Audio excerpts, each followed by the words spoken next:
40대 중반인 저는 직장인이자 가정주부예요.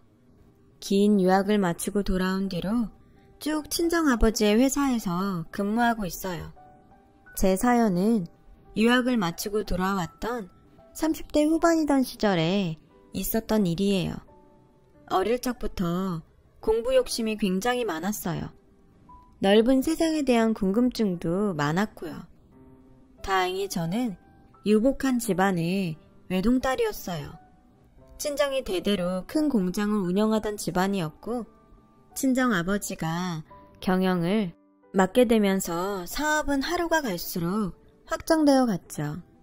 친정 부모님은 좌우명으로 삼으신 근검절약을 평생 지키며 살아온 분들이셨지만 저희 공부를 위해서만큼은 아끼지 않는 분들이셨죠. 덕분에 저는 대학을 마치기 무섭게 긴 유학을 떠날 수 있었고 원하는 만큼의 공부와 세상 구경을 다 마친 뒤에 귀국할 수 있었답니다. 미국에서 경영학 박사학위 취득과 몇몇의 커리어까지 쌓고 귀국했던 나이가 30대 후반이었어요. 주변에서는 친정아버지의 사업을 물려받을 딸이 있어서 좋겠다는 칭찬이 자자했어요. 무뚝뚝한 친정아버지도 내심 저를 든든하게 생각하는 모양이었죠. 그런 친정아버지에게 단 하나 걱정거리가 있었다면 당신의 건강과 저희 나이였어요. 친정아버지는 평소 너무너무 열심히 일해왔던 탓에 건강이 좋지 않았고 당신이 그나마 건강할 적에 제가 결혼하길 바랐죠. 신부 입장만큼은 꼭 당신이 직접 시켜주고 싶다면서요. 세상의 모든 관심과 축복이 신부인 딸에게 쏟아져도 모자랄 결혼식에서 부모된 자리의 건강이 나쁘면 하객들의 눈물로 젖은 결혼식이 될지도 모른다면서요. 저는 친정아버지의 결혼 걱정이 전혀 불쾌하지 않았어요. 좋은 사람을 만난다면야 언제든 결혼하고 자식도 낳아 가정을 꾸릴 생각이었으니까요. 다만 이상형인 지위 고하를 막론하고 모든 이들에게 예의를 갖춰 대하며 행동거지가 올바르고 반듯한 남자를 만나지 못했을 뿐이었죠. 그러던 어느 날 친정아버지가 넌지시 이야기를 꺼내더라고요. 소개팅을 한번 해보지 않으련? 소개팅 누구? 또 아빠 아는 어디 사장님네 아들이랑? 고마운데 마음만 받을게요. 혹시 결혼 생각이 없는 거니? 있어요. 할 거라고 결혼. 좋은 사람을 아직 못 만나서 그런 거지. 미리 얘기하는데 난 돈 보고 결혼할 생각 없어요. 사람이 먼저지. 그럼 됐다. 약속 잡아보마. 네? 일단 만나봐. 만나보면 알 거야. 아, 뭘 자꾸 만나보래. 소개팅 상대는 친정아버지의 사업만큼이나 큰 사업을 경영하는 경영주의 막내 아들이라고 했어요. 이거 혹시 말로만 듣던 정략결혼인가 싶었던 탓에 처음에는 영 내키지를 않더라고요. 친정아버지가 그럴 뿐은 아니라는 건 누구보다 잘 알고 있었지만 그래도 꺼림칙한 기분을 떨칠 수는 없었죠. 하지만 친정아버지의 거듭된 설득에 못 이기는 척 일단 한 번은 만나보기로 마지못해 결정했어요. 물론 돈만 많았지 인성이 글러먹은 남자라면 당연히 퇴짜를 놓을 생각이었답니다. 그런데 별 기대 없이 만난 소개팅남은 뜻밖의 참 좋은 남자더군요.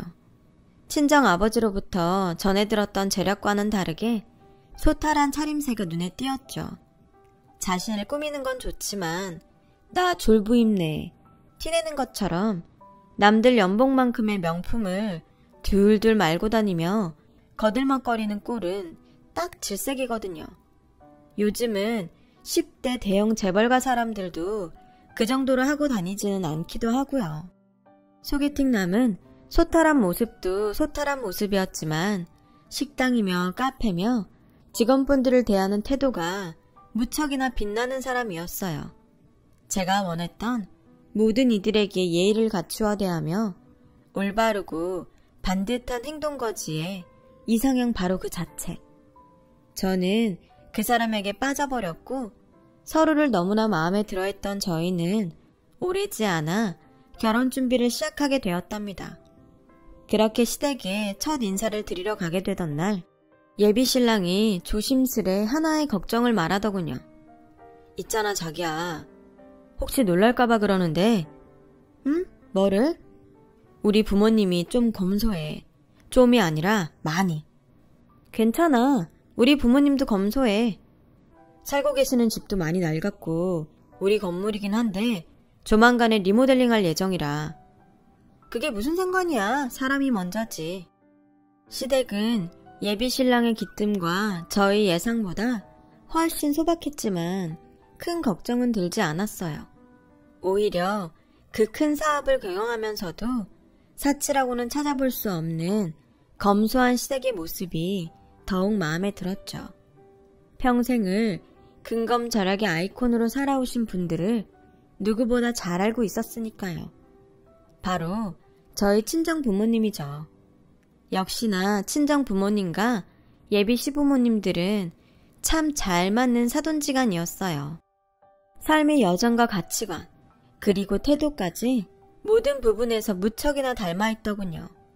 그래서였을까요? 양가 어느 쪽이 먼저랄 것도 없이 큰 허례허식은 멀리하면서 정갈한 결혼식을 치르기로 마음을 맞추었죠. 마침 모 연예인 부부의 결혼식을 통해 스몰 웨딩이 트렌드로 자리 잡았던 시점이라 저희 예비 부부도 흔쾌히 동의했고요. 단 하나 친정아버지가 큰 돈을 써야겠다고 무척이나 강력했던 부분이 있었어요. 저희 예비 부부의 신혼집을 친정아버지가 직접 마련해 주어야겠다는 고집이었죠. 친정아버지가 신혼집으로 점 찍어둔 곳은 강남의 신축 주상복합 아파트였어요. 거래가가 35억 정도 되는 아파트였어요. 저 또한 부모님을 닮아 근검절약이 몸에 배어 있었기에 35억짜리 아파트는 썩 내키지 않았어요. 무엇보다 근검절약을 몸소 실천하며 저에게 본보기가 되어주셨던 친정아버지의 갑작스런 행동이 쉽게 납득이 가지를 않더군요. 그래서 조심스레 여쭈어 보았죠. 한 푼 두 푼도 아니고 35억이야 35억. 남들은 평생을 벌어도 모을 수 없는 큰 돈이라고요. 돈은 신경 쓰지 마. 아빠 그 정도 능력은 있어. 아빠 능력 없단 얘기가 아니잖아 지금. 아빠랑 어울리지 않는 행동이니까. 평생 근검절약을 지켜오시던 아빠답지 않은 생각이니까. 그래서 걱정하고 있는 거잖아요. 혹시 어디 건강에라도 문제 생겼나 싶어서. 친정아버지는 잠시 뜸을 들이셨고 이내 내어놓는 속이야기에 저는 친정아버지의 뜻을 받아들일 수밖에 없었어요. 너한테 너무 미안해서 이러지. 근검절약 유난 떠는 부모를 만나서 제대로 누리지도 못하면 산 너한테 미안해서. 자꾸 왜 이러실까? 내가 누리지 못한 게 뭐가 있다고요. 대학교는 내 돈으로 다녔나? 유학은 나라에서 보내줬대? 그거 다 엄마 아빠 돈이고 두 분 덕분에 누린 거잖아요. 난 그걸로 충분해. 그래도 부모 마음이라는 게 그렇지가 않아. 아빠가 시집가는 딸에게 해주는 선물이야. 눈 딱 감고 받아. 결국 저희 예비부부의 신혼집은 친정아버지가 마련하게 되었죠. 처음 점 찍어두었던 강남 신축 주상복합아파트 35억짜리 그대로요. 친정아버지는 그 신혼집을 저와 예비신랑 공동명의로 잡아주었어요. 예비시부모는 집은 원래 남자 쪽에서 해가는 거라면서 만류하기는 했지만 굳이 친정아버지의 뜻을 거꾸려들지는 않았죠. 피차 서로 큰 사업을 경영하는 입장에서 사업과 뚝심을 섣불리 거꾸려들었다가는 피곤해질 수가 있다는 사실을 잘 알고 있는 까닭이다. 저는 그렇게 생각했어요. 그때는 그랬어요. 결혼식을 코앞에 두던 날 친정아버지가 갑자기 쓰러지면서 예비시댁에 이상 징조가 포착되었죠. 저는 친정아버지가 회복되기까지 결혼을 몇 달 미루자고 제안했지만 예비 신랑과 시댁은 언제 돌아가실지 모르니 결혼을 서둘러야 한다며 성하더라고요. 나름대로 일리 있는 말이었죠. 건강이 나쁜 집안 어른 생전에 결혼하는 모습을 보여드리기 위해 예식을 서두르는 사람들 이야기는 아주 흔하잖아요. 문제는 친정아버지가 큰 문제가 아닌 단순 과로로 인한 실신이었다는 것이었어요. 그래서 저는 예비 신랑을 설득했어요. 친정아버지가 건강을 회복한 뒤에 양가 어른들 모두가 함께하는 결혼이 좋지 않겠냐고요. 저희 강한 주장에 결국 결혼식은 연기되었어요. 좋은 날도 다시 받고 식장도 다시 잡고 하느라 6개월 남짓 정도요. 결혼이 미루어지면서 예비 시댁에 이상 징조는 일단락 되었나 싶었어요. 하지만 친정아버지가 신혼집에 잔금을 치르던 날 또 하나의 이상 징조가 터져 나왔죠. 아니 글쎄 식도 올리지 않은 신혼집에 주인인 부부도 아직 입주하지도 않은 신혼집에 심지어 그거 우리 친정아빠의 돈으로 마련한 신혼집인데도 예비 시댁 식구들이 들어앉아 살림을 차려버린 것입니다. 저와 예비 신랑의 신혼집이었지 시댁 식구들을 모시고 산다는 이야기는 없었기에 저는 예비 신랑에게 자초지종을 물었어요. 이게 어떻게 된 일이야? 시댁 놔두고 신혼집에 왜 굳이? 그러자 예비 신랑은 얼굴색 하나 바뀌지 않은 채로 아주 태연하게 대답했어요. 부모님이 살던 건물이 갑자기 리모델링 들어가게 돼서 당분간만 지낼게, 당분간만. 차라리 호텔 같은 데로 모시는 게 편하지 않겠어? 알잖아, 우리 엄마 아빠 짠돌인 거. 내 주머니에서 돈 나가는 거, 며느리 주머니에서 돈 나가는 거. 그거 둘 다 마음 불편해하실 분들이야. 아무리 그래도 세상 이러는 법은 없어. 부부가 자리 잡지도 않은 집에 살림부터 차려버리는 법은 없다고. 살림을 차리긴 누가 차려. 딱 한 달. 잠깐 머무는 거라니까. 진짜 딱 한 달. 리모델링 끝날 때까지만. 예비 신랑과 신랑이를 벌이던 저는 시댁 건물에 리모델링이 진행되는 딱 한 달 동안만 신혼집에 머물겠다는 약속을 거듭 받아내었어요. 예비 시댁 식구들에게도 누차 약속을 받았죠. 그렇게 시댁 건물의 리모델링이 끝난다는 한 달이 지났어요. 2달이 지났고 또 3달이 지났죠. 하지만 예비 시댁 식구들은 신혼집에서 떠날 기미가 보이지를 않더라고요. 아주 평생 눌러앉아 살겠다는 기세더군요. 그 기간 동안 관리비와 공과금 등의 비용들은 모두 저의 계좌에서 빠져나갔죠. 그 무렵부터 저는 예비 시댁을 어떻게 해야 하나 하는 고민을 시작했어요. 친정아버지를 생각해서라도 섣부른 행동으로 섣부른 파혼을 빚을 수는 없었기에 저는 제 나름대로 해결 방법을 찾아야만 했어요. 해결 방법을 찾기 위해 나선 저는 리모델링 중이던 예비시댁 건물을 찾았습니다. 무슨 문제라도 있어 리모델링 완공이 지연되는 상황이라면 제가 나서서 그 문제를 해결해주고 싶었거든요. 그런데 저는 뜻밖의 진실 앞에 기겁했어요. 리모델링 중이라던 시댁 명의의 건물. 제가 예비 시댁 식구들에게 처음 인사를 드렸던 집이 있는 그 건물이 시댁 명의가 아니랍니다.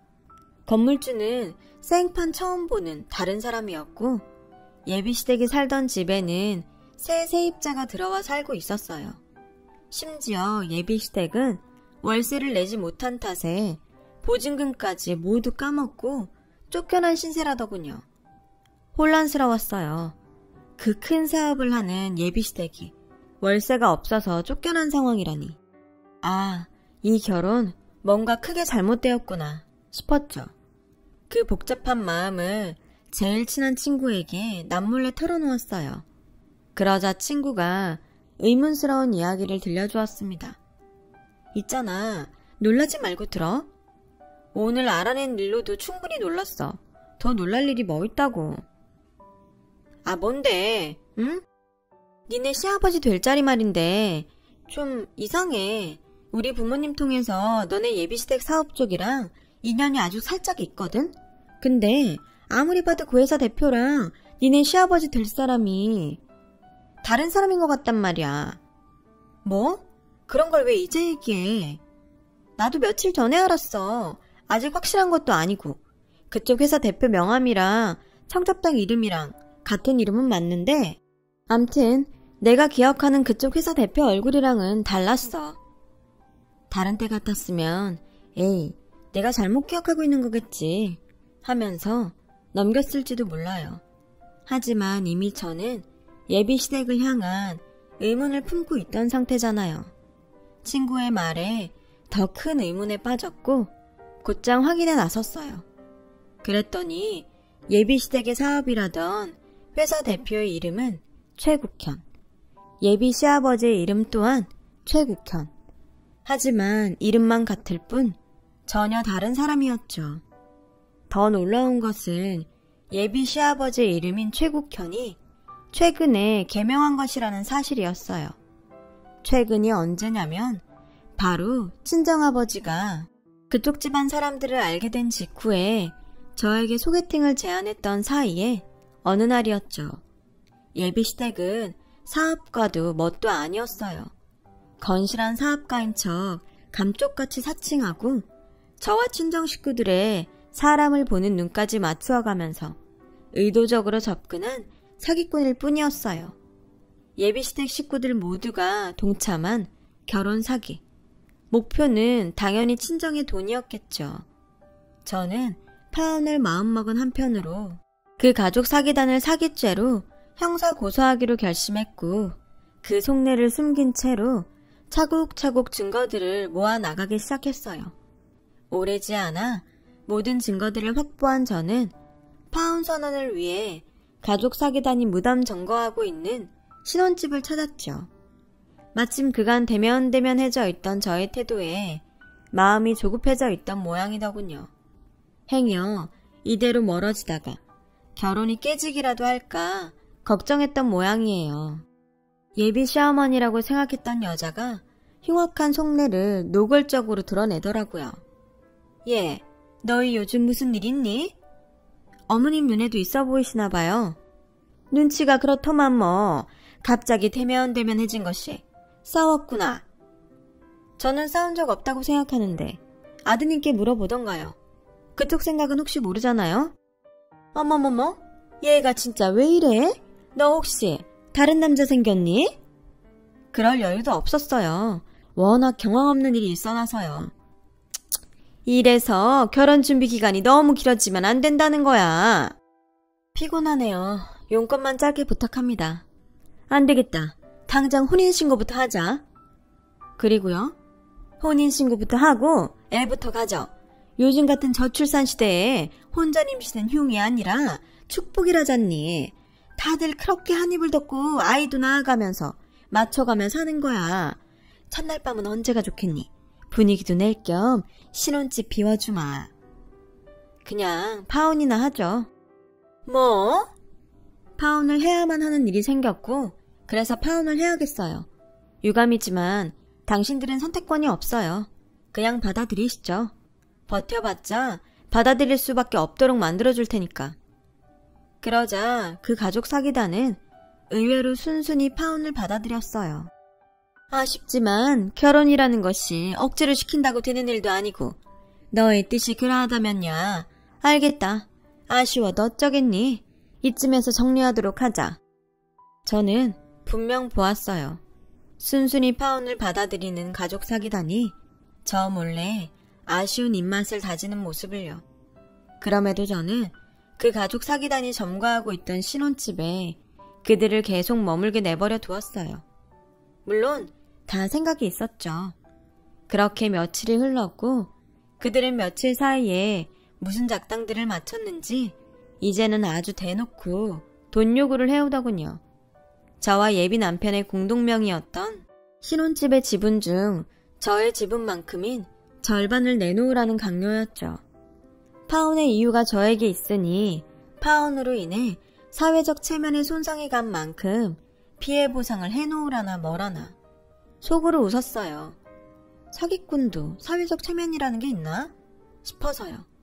제가 그들의 요구를 가짜게 여기거나 말거나 그들을 혼내줄 계획을 준비하고 있거나 말거나 가족 사기단은 스스로 죄를 늘려버리더라고요. 싫다면 어떡하실래요? 받아내야지. 그니까 어떡해요. 며느리 될 뻔했던 사람 앞에서 할 말은 아니긴 하다만 사업 크게 하다 보면 이런저런 사람을 알게 되는 법이야. 그중에는 힘께나 쓰는 사람들도 널렸다. 조폭 같은 거 말씀하시는 건가요? 굳이 이름을 붙이자면야 조폭이 맞겠지. 아, 네.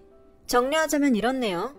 제가 가지고 있는 신혼집 지분의 절반을 내어놓지 않으면 조폭을 동원해서라도 받아가겠다. 맞죠? 가볍게 듣지 말어. 우린 진심이야. 순순히 내놓지 않는다면야 조폭보다 더한 사람들까지 동원해서 쥐도 새도 모르게 없애버리는 수가 있어. 너희 가족 모두. 저는 속으로 쾌재를 부르면서도 겉으로는 겁먹은 척 주랭랑을 쳐버렸어요. 협박죄 추가죠. 물론 신혼집 지분은 넘겨주지 않았고 제가 소송 퍼레이드를 준비하고 있다는 사실 또한 전혀 들키지 않은 채로요. 저는 그 길로 준비했던 해외여행을 떠나버렸어요. 마침 베트남에 막 새로 진출한 참이었던 친정아버지의 공장을 제가 맡아서 경영하기로 되어 있었거든요. 새 공장이 자리를 잡기까지 맡아줄 사람이 필요했고 해외 커리어가 있던 제가 적임자였죠. 제가 베트남 출장을 떠나 있던 기간만 장장 3년이에요. 그 긴 시간 동안 가족 사기단은 안심하고 신혼집에 머물며 하하호호 즐겁게 있었어요. 얼마나 좋았겠냐고요. 굳이 제가 지분을 넘기지 않아도 35억의 절반이면 17.5억을 이미 꿀꺽한 셈인데다가 하루하루 집값이 올라가는 상황이었으니까요. 하지만 역시나 제 예상대로 그 사람들의 욕심은 17.5억 그리고 올라가는 집값만큼의 플러스 알파에 머무를 만한 것이 아니더군요. 제가 베트남 출장을 떠나 있던 3년 동안 그 가족들은 종종 저에게 전화를 걸어 신혼집 지분의 절반을 요구하는 협박을 가해왔어요. 저는 그 모든 통화들을 꼬박꼬박 받아주었고요. 당연히 지분을 넘겨주겠다는 말은 입 밖으로 절대 내뱉지 않으면서도 괜히 네네 도돌이표나 찍어대면서 통화를 질질 끌었죠. 왜냐고요? 입만 열면 조폭 운운하는 그들의 한마디 한마디가 모두 협박죄의 증거였던 데다가 국제전화 요금, 그거 만만하지가 않거든요. 기왕 가족 사기단에게 파멸을 안겨주기로 결심한 이상 10원짜리 하나하나 알뜰하게 파멸시켜야 속이 시원하지 않겠어요? 그런 의미에서 제 통장에서 꼬박꼬박 빠져나가는 신혼집의 공과금과 관리비 등의 지출 또한 모르는 행사를 했어요. 그리고 출장을 마치던 날 한국행 귀국 비행기에 오르며 저는 한때 예비 신랑이었던 남자에게 전화를 걸고는 제 할 말만 하고 끊어버렸어요. 비행기 탈 시간이니까 짧게 말할게. 공항으로 나와. 거기서 깔끔하게 다 정리하자. 귀국한 제가 공항의 모습을 드러낸 순간 신혼집 지분을 받기 위해 공항에서 기다리고 있던 가족 사기단은 경찰들에 의해 체포되었어요. 베트남을 떠나기 얼마 전 저는 회사 법무팀을 통해 가족 사기단을 협박죄로 형사 고소해 두었어요. 제가 3년간을 수집해둔 증거들을 확인한 경찰들은 가족 사기단의 위험성이 크다고 판단하였고 이내 구속수사를 위해 가족 사기단 검거에 나섰던 것입니다. 제가 가족 사기단을 굳이 공항으로 불러낸 이유 또한 경찰을 돕기 위해서였고요. 그날 밤 저는 구치소로 이동 전 유치장에 임시 수감되어 있는 그 사람들을 찾았고 예비 신랑이었던 남자를 접견했어요. 처음엔 우습더라. 사람을 얼마나 쉽고 만만하게 봤으면 이딴 짓이나 꾸몄을까? 당신이 어떻게 우리한테 이럴 수가 있어? 우리 사랑했던 사이야. 당신 시부모 될 뻔했던 분들이고. 속아서 했던 가짜 사랑이었지. 속아서 할 뻔한 가짜 결혼이었고. 처음엔 우스웠는데 그래서 더 자꾸 화가 나더라고. 그쪽들처럼 어설픈 벌레들한테 속아버린 친정아빠가 나에게 얼마나 미안해하고 있을까 싶어서. 지랄 연병을 속인 사람이 죄냐? 속은 사람이 병신이지? 누가 지랄인지는 법원에서 차근차근 얘기하기로 하고 똑똑히 알아둬. 당신들 아주 끝장을 내버릴 거야. 평생 알거지. 죽을 때까지 빚더미의 이자에 쪽쪽 빨리는 신세. 강 좋다. 수갑이나 차고 있으니까 내가 만만해 보이지 아주. 우리가 왜? 뭘 잘못했다고? 한평생 정직하고 사람 믿으면서 살아오신 친정아버지를 바보로 만든 거. 우리 가족을 속여서 돈까지 뜯어내려고 했던 거. 그리고 기타 등등? 기타 등등? 궁금하지? 나머지 내 변호사랑 얘기하시고 사식이 먹고 싶으면 그것 또한 변호사한테 얘기하시고 혹시 모르잖아? 인심 크게 써서 옥수수 크림빵 하나 정도 넣어줄지? 식구들끼리 한 입씩 나눠 먹으면 되겠네. 우손도손. 제가 돌아서는 순간까지도 그 남자는 뻔뻔한 낯짝을 거두지 않았어요. 머리를 조아리고 싹싹 빌어도 모자랄 판에 누가 보면 저 남자는 죄도 없는데 억울하게 유치장에 들어왔구나 싶을 지경이었죠. 그래봤자 오래가지 못할 뻔뻔함이었지만요. 마침내 저의 고소 퍼레이드가 시작되었거든요. 그 사기단이 협박죄가 인정이 되어 벌금형 처분을 받기 무섭게 사기 결혼을 주선해서 신혼집 지분 중 절반이 부당 이득을 챙긴 것에 대한 사기 혐의로 형사 고소했죠. 그 사기 혐의 또한 모두 인정되었고 거기에 협박죄로 받았던 벌금형 전력까지 참작되어 교도소 실형을 선고받았어요. 큰 사업가를 사칭한 것에 대한 형사고소는 보너스였어요. 제가 워낙 오래 준비하기도 했고 증거들이 확실했던 덕분에 아주 손쉬운 일이었죠. 물론 거기서 멈출 생각은 추호도 없었어요. 그 사람들이 교도소 수감 생활을 하는 동안 저는 신혼집 지분 중 예비 신랑의 명의로 넘어가 있던 절반의 지분을 반환하라는 민사소송을 걸었고 이 또한 승소했습니다. 신혼집의 모든 지분은 완전하게 저의 명의가 되었어요. 그로부터 얼마 뒤 형기를 마친 그들이 교도소에서 출소하던 날 저는 그들에게 청구서 하나를 날렸어요. 그 사람들이 신혼집에 머물러 살았던 기간 총 3년 6개월. 그 긴 시간 동안 신혼집을 사용했던 것에 대한 임대료 청구서였어요. 강남 신축 주상복합 아파트 기준으로 어마어마한 금액이 청구되었죠. 가족 사기단은 청구서를 받아들기 무섭게 저에게 달려와 바짓가랑이를 붙들고 애원하더군요. 여보, 자기야, 나 한 번만 살려주라. 우리 한 번만 살려줘. 응? 말 똑바로 하시죠. 누가 당신 여보고 자기야? 미안합니다, 선생님. 아니, 여사님. 저희 한 번만 살려주세요. 임대료를 조금 깎아주기라도 하세요. 이 정도면 직장인들 10년 뻣빠지게 벌어야 갚을 수 있을까 말까 한 돈입니다.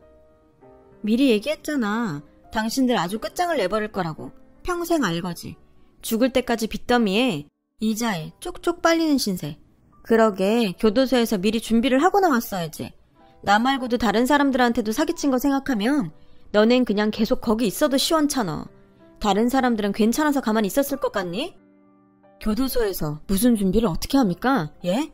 다른 사람들은 다른 사람이고 그리고 가족들이 다 전과자 입장이라 취업 같은 것도 어려워요. 봐주십시오.